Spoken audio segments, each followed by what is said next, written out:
Hello and welcome back to another video. For those of you who are thinking that this doesn't look like Loughborough, you would be right in thinking that, because I have driven home down to Devon. I am home for the weekend for my grandparents' wedding anniversary, but also to do a time trial on Sunday. And it just so happens that tonight I will be racing round 2 of the Zwift Invitational League for my Zwift race team. Now, my usual turbo setup is just in the corner of my room at uni. Today, I have got the privilege of using the famous sporting arena that is our living room right behind me there. So, without further ado, let's go set up the bike in there.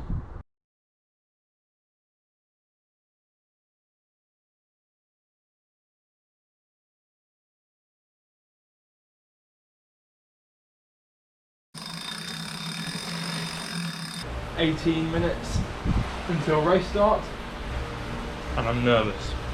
Nice big TV in front of me so I can see what I'm doing. That fucker's over there, plugged in via HDMI. Nice big industrial fan with a second fan, which I can assure you will be going on imminently. This is what I've got on the bench next to me. 2 gels, one for the start, one for the middle. Plenty of fluids, keyboard in case I have to change anything last minute. Obviously my phone, and then yeah, some Allen keys. Something which is new to me is I'm also using my Wahoo for this race, because that is recording the power that my pedals, my Fiberacionas, are recording, because for transparency reasons they want us to have 2 power sources. So number 1, my primary source, which is hooked up to Zwift, is the power trainer, the kicker, and number 2, which is hooked up to this, are my pedals. So that basically is like an extra layer to make sure nobody's cheating, which is good.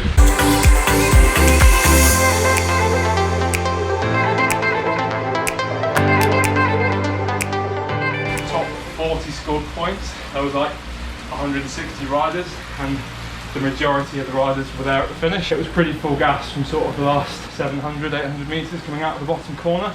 There was a slight climb. I don't think I ever really recovered from that effort. So sprint was a bit limited, and I'm happy with that, especially in the field, which had the British Zwift champion in, and lots of riders from the States, sort of Australia, New Zealand, all across Europe. It's really a creme de la creme Zwifting world, which hopefully I get to do a bit more of in the next few months, if we qualify. Fast forward a couple of days, and it is Sunday morning, rather early Sunday morning. Despite it being in Devon, Devon is quite a big place. So I live in this town, or just outside this town called Ivanbridge here, and the race was just north of Dartmoor, near a place called Oakhampton. Many of my triathlon friends will recognise this name here, Roadford Lake. So it was on the A30, nice flat section of the A30. I think my start time was about 8:30. But this still meant leaving at like 6 o'clock in the morning, so I may not have been as prepared as I should have been. I mean, if last minute shaving in the back of the van doesn't scream preparedness, I don't know what does. With that done, everything else was ready, so it was time to warm up. Cue cool warm-up music.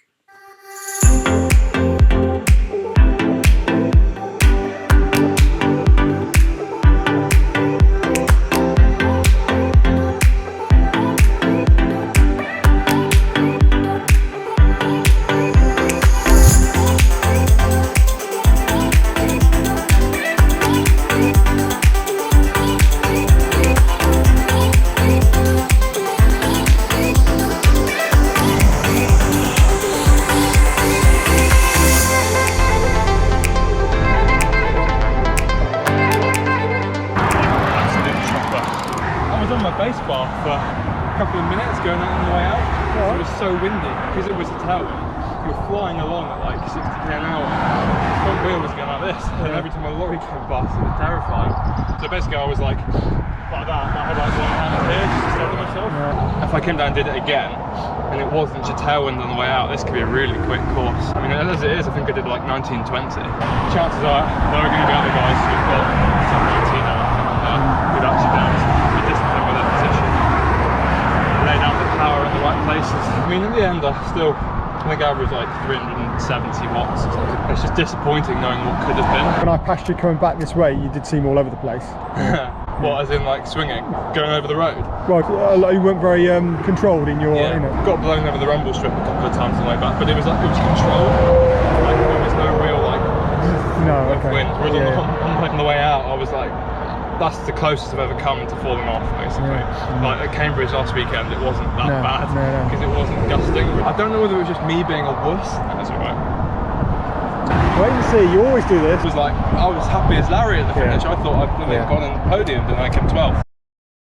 So. Hopefully it will have the reverse effect this time. Alright, see you in a bit. As you can see, I'm now on my road bike and got 3 hours, just nice and easy to do. The plan was never to kind of peak for the race this morning. It was more just to have a good effort in the legs. After today, I'll have a nice taper into the National 25 Mile Championships next weekend. So, back on Dartmoor, and honestly, I don't know what I was more excited about last night going to bed. Being able to do a race in Devon, or being able to ride back from the race. Basically get to ride over Dartmoor, but not have to do any of the savage climbs. I felt there was going to be a few stingers that I hadn't quite accounted for, but we'll see. About a week ago, Bitcamo, the bicycle insurance company, got in touch and asked if I would take part in their Bitcamo Adventure Series. Now, having been a customer of Bitcamo since about 2015, I was more than happy to oblige. The beauty of riding a bike is that you can make any ride an adventure. I think that is the beauty of this Bitcamo Adventure Series as well. It's proving that you don't have to get in a car or go on a plane to have an adventure on a bike. So this is my Bitcamo adventure, riding home from this morning's race over the top of Dartmoor. I am climbing up from Morton Hampstead up towards Princetown. I'm going to descend down Haytor. It's going to be awesome.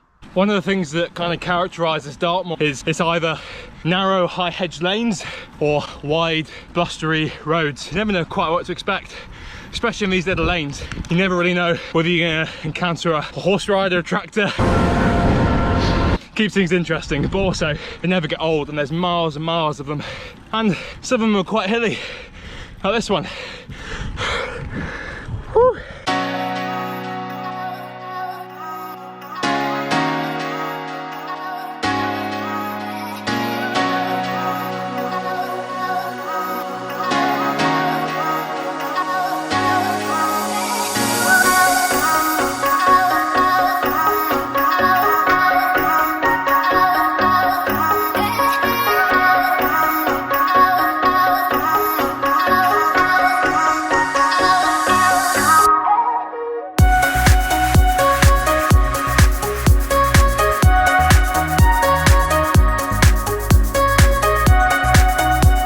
Haytor. Let's do a fun descent.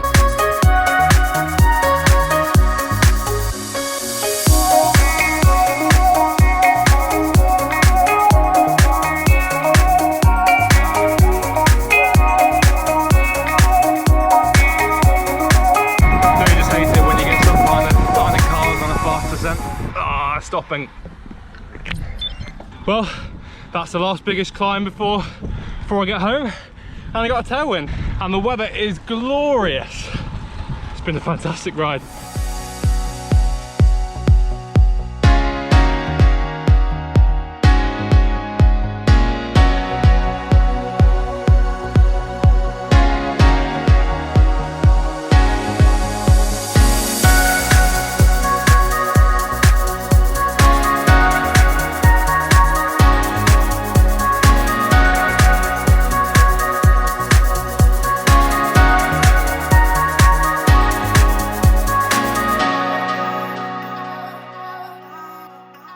Just come back through Ivybridge, almost home. I hope you enjoyed some of the footage. Nothing more satisfying than doing a point-to-point ride.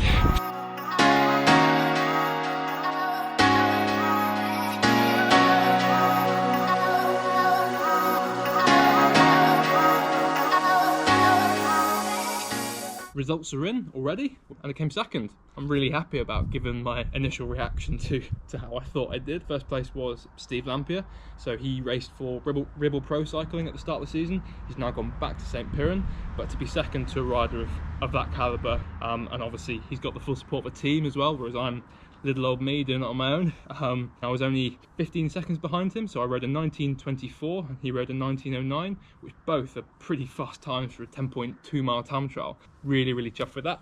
And yeah, the ride back was really good fun as well. It's been a good weekend. It's been a really good weekend. I'll get you next time, Steve. if he watches this, which I doubt he will. Hello, hello, yeah. Was a good girl. Good girl.